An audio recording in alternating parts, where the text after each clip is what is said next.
2026 বিধানসভা নির্বাচনের প্রাক্কালে বঙ্গীয় কৈবর্ত মাহিষ্য ঐক্য মঞ্চের পক্ষ থেকে আমরা তথ্যহীন ভাষায় বলতে চাই যে আগামী নির্বাচনে কৈবর্ত মাহিষ্য অধ্যুষিত এলাকায় কৈবর্ত মাহিষ্য প্রার্থী চাই।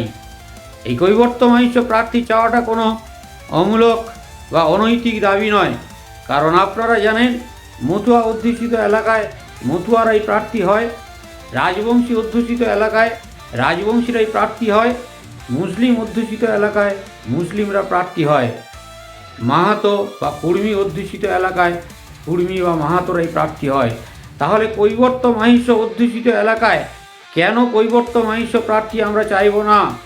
আমাদের এই দাবিকে যে রাজনৈতিক দল সমর্থন করবে, যারা কৈবর্ত মাহিষ্য সমাজের 35% ভোটকে পেতে চায়, তাদেরকে অবশ্যই কৈবর্ত মাহিষ্য অধ্যুষিত এলাকায় কৈবর্ত মাহিষ্য জনগোষ্ঠীর প্রার্থী দিতে হবে।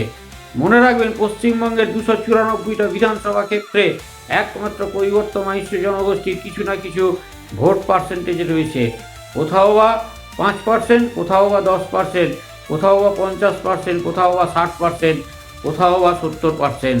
আমরা শুধু বলতে চাইছি যে সমস্ত এলাকায় 40% থেকে 50, 60, 70, 80% ভোটার রয়েছে কৈবর্ত মাহিষ্য জনগোষ্ঠীর, সেই সমস্ত এলাকাগুলিতে কৈবর্ত মাহিষ্য প্রার্থী দিতেই হবে।